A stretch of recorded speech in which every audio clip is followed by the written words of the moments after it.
To me, he's a self-made artist, and that's really impressive. A lot of people like to go through institutions.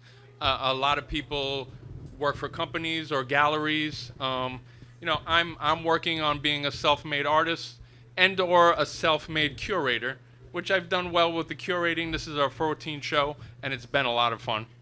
Um, but this gentleman, I met at the first art show I went to meet him at. Check this out. He curated an art show in a laundromat. And it was so random, but when you go in the laundromat, they had strobe lights, they had a full bar. His art is bright and eccentric. And the show was a success. I think he sold 2 or 3 paintings in a fair range. So this is an impressive dude, and I'm happy to introduce Lawrence. Let's hear it for Lawrence. Well, I brought you a gift. Oh, thank you, man. That was a cool introduction. Appreciate that. It's like an early sketch for one of my pieces that I did maybe a year or two ago. Okay. It's a piece that's like really popular for me. Yeah. So, but it means a lot to me too. So like today I was thinking like before I left I was like I want to give him something. Well, thank you, because I heard that someone just bought a sketch from Lawrence for a fair price. So this is what I'd call an up-and-coming artist. He does pretty well. So, Lawrence, what would you like to talk about today? I want to talk about money. Let's do it. Yeah. I am an artist through and through. I'm a creator. I've been doing it for quite a bit on my own, over a decade just now, which I don't know how we're still here somehow. But I recently figured out what my actual role here is. And I think for me is to spread positivity. The world is, everywhere you look, there's like negative shit, for lack of a better word. And everything is wanting you to focus on this. And for me, what I want to do is snap out of it. Essentially, my job is to make sure that everyone feels optimistic, positive, and we just vibe and heal. We can't live in this planet, at least not. We could live in this planet, but we can't live in this current society that we love without money. And so, what is money, right? Lawrence, my friend, excuse my interruption, but let me interject for 1 second. So it's important that Lawrence has this conversation, especially with other artists, because artists are infamous for being really having that go-getter attitude and creating no matter what. But artists think with the left side of the brain, and a lot of times they don't know how to manage their operation. So it's very challenging for a lot of creatives to get to the point where they've turned their art into a business. So I think that's what Lawrence is getting That's what at. I'm trying to get to. But I want to shine light on this. But this is not a flat object. This is a three-dimensional topic. And so I want to shine light at it from 2 different perspectives. So for me, recently, I have been really pondering on what money is and means. And I think I boil it down to like money is energy, right? It allows for you to do whatever you're doing, because that's how we sort of facilitate life right now. And so, as a creative, my message to creative is, who am I talking to? Am I talking to artist people? Am I talking to art collector people? Because Who's an artist or musician in this room? Please raise your hand. okay, All right, cool. we got like 10. Who is an art collector in this room? Can you raise your hand? Okay, we got a fair amount of collectors too. That's All right. good to see. So I got to talk about. So I'll give you both points. And I'm gonna I talk a lot and I go around the topic, so I'm gonna try to get straight to it. The problem is that we were told that money is bad. It's not. Money is just money. It is a vehicle. You get what you ask for, as a friend of mine would say. And then money facilitates your everything. Um, I think that there is a lot of shitty art, right? Always say this. There's so much shitty art, right? But I think that the reason there's so much shitty art is because you don't value your art.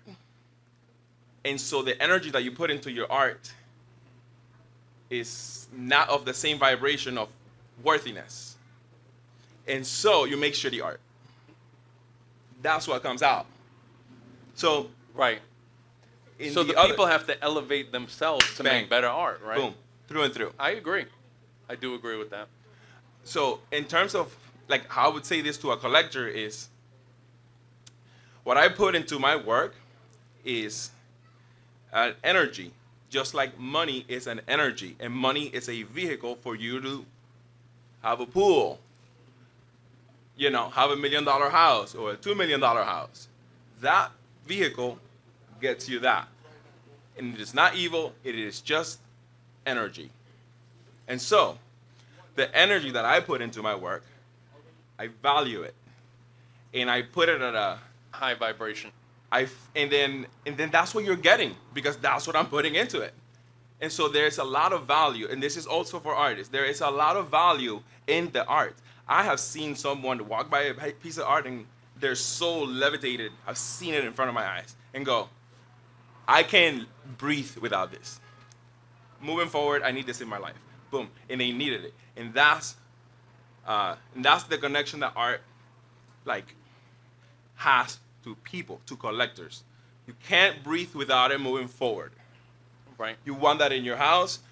That is what you breathe and live, and so it requires a lot of energy, and that's why it costs what it costs. So I like all that, and I love talking philosophically, and I agree with everything you said. Mm-hmm. But let's talk more about the daily grind. Like Sure. Like how do you make that happen? So once I had spoken to you about 2 years ago, and you told me you used to do things like this, where you would put together shows for groups of people, right? Mm-hmm. And then at some point, you decided that you were going to curate your own personal shows. What made that transition from doing open shows with other artists to centering on yourself? Need, necessity. As an artist, you are also an entrepreneurial person. You're a founder, if you may. And so you have to navigate your life as a self-employed person. And sometimes you got to come up with solutions, and you have to execute because there is no choice. Right. So you have to do it. In fact, what I missed telling you when we started this, because I walked up and I was like shaking, was that gift, I brought it to you because you're doing something. Thank you. And most people do nothing. Yeah. Yes. Thank you. know? Yes. And so when you have a plan in place, or you don't even need a plan really, but when you do shit happens. Right. He's right. And like people that are not well acquainted with the art world, it's hard to understand how much work goes into a piece like this that Lawrence did, or a piece like that Lawrence did. First of all, it has to start with a thought. Then you have to figure out the process to make it. Then you got to get the materials. And there's all kinds of stumbling blocks along the way. So, and people don't know how much effort it takes to put together a show like this. It's nonstop. So, that's the value too. Yeah, it takes a lot of effort. And I agree with Lawrence that we bring beauty into the world, and it is healing to people. And that's very valuable.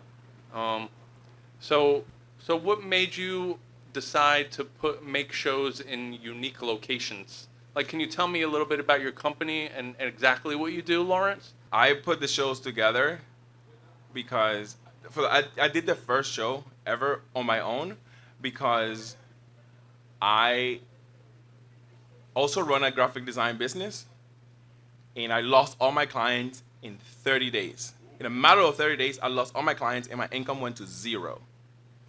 And I had to make a choice. I tried to get clients, nothing was happening. At the same time, I'm like doing art and whatever. People buy it, but it's whatever. And art, essentially, I decided that I had this thing kind of like half-ass built out. Like some people know I make art, so I was like, fuck it, I'm just gonna do art right now because everything else that I did was just not getting the results I needed. And I committed to doing a show in a laundromat. It was actually supposed to be somewhere else. It was all out of necessity, right? And so I gave myself a deadline. I have an art show on this day. I marketed it. I did all of the work. I did not have a venue. And at the last second, I got a laundromat, and I said, I can make this show work. And it was, to this day, out of all, I've done like, I don't know, 30 shows now. People go back to that, which is crazy. I like how unique it was and how like trippy it was, like an art show on a laundromat, but it was like a weird dream, But that's what made it fun too. It really was fun. But to finish answering your question, because I did that, I sold paintings. Yeah. And so I was like, fuck, I can make $10,000 doing this. Yeah. I just made that's why I think I sold like around that much, and it was cool. It was so fucking cool to see just whoa, that I just one made show. $10,000 here. Holy shit! Yeah. And I survived to the next month. Right. And so I was like, I'm doing it again in 30 days, and I just haven't stopped. And I don't make $10,000 a month. Like I don't sell pieces every month. Sometimes I'll sell 4 or 5. Sometimes I'll sell crickets. Mm-hmm. So, but we're alive. We're still here. Mm-hmm. In closing, Lawrence, what's your next move gonna be? Like, where do you see yourself 5 years down the line? Okay. All right, I'll tell you. I want to have global collectors. Yeah. I want to sell a painting for $100,000. Right. I would love to get like a bigger space to work at because I want to work on bigger paintings. And the space that I currently have is kind of like in a way limiting me as far as like the size of the room. Yeah. So I would like to do that. I like to do like 5 years. I like to do like brand collaborations with like something meaningful. Last thing I want to get into real quick is ultimately what I might, to answer your question in a more easier way, I want to spread more positivity and optimism because I know that when I do that, you now spread it, then you now spread it, then you now spread it, then you now spread it, and it comes back to me. Yeah. Very nice. And we're here to support you.